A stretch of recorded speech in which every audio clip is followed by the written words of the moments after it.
વિસાવદર તાલુકાના કાલાસરી ગામના વતની અને જિલ્લા ન્યાય સમિતિના સભ્ય એવા રમેશભાઈ સોલંકીએ આજે મીડિયા સમક્ષ જણાવ્યું હતું કે તેમણે તારીખ 26/6/2024ના રોજ તેઓએ જિલ્લા કલેક્ટરને પોતાના 3 મુદ્દા બાબતે લેખિતમાં અરજી આપી હતી, જે ઘણા સમયથી તેઓના 3 મુદ્દા, જેમાં કાલસારી ગામના નબળા વર્ગના ગરીબ લોકોને સાથણીની જમીન ફાળવવા તેમજ 100 ચોરસ પ્લોટની ફાળવણી અને કાલસારી ગામમાં ભરવાડ સમાજના લોકોને ઢોર માલના નિભાવ માટે વાડાની જમીનની ફાળવણી કરી આપવા બાબતે તંત્ર પોતે અરજી ધ્યાનમાં લઈ યોગ્ય પગલાં લે તેવી માંગ કરી છે. વધુમાં રમેશભાઈ સોલંકીએ જણાવ્યું હતું કે જો આ બાબતે ન્યાય નહીં મળે તો હું ગાંધી ચિંધ્યા માર્ગે આંદોલન પણ કરીશ. સોલંકી રમેશ ભનુભાઈ, જિલ્લા સમિતિ સભ્ય.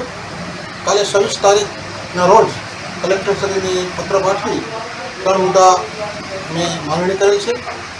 એક તો ગરીબ અને નબળા વર્ગના તમામ લોકોની સાથણીની જમીન ફાળવવામાં આવે, કારણ કે આ મોંઘાઈની અંદર રોજીરોટી મેળવવા માટે બીજા કોઈ આવકના સ્ત્રોત ન હોય તો સમિતિ સાથણીની જમીન ગરીબ લોકોને ફાળવવામાં આવે, જેથી પોતાનું ગુજરાન ચલાવી શકે.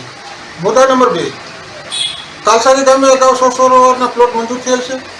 તેમની સનદ આપી હતી, બાંધકામ કરેલું હતું ખુરશી સાથે.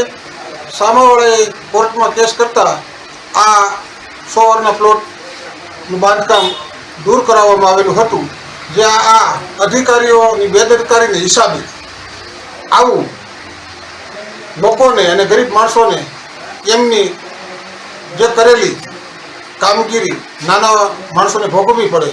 એટલે આવનારા સમયમાં આજે 2009માં એ પ્લોટ ફાળવ્યા હતા, આજે એને 14 વર્ષ થયા છે, છતાં પણ હજી આ પ્લોટ એ અરજદારોને ફાળવવામાં નથી આવ્યો, તો તાત્કાલિક ધોરણે તેમને આ પ્લોટનું ફાળવણું કરવામાં આવે.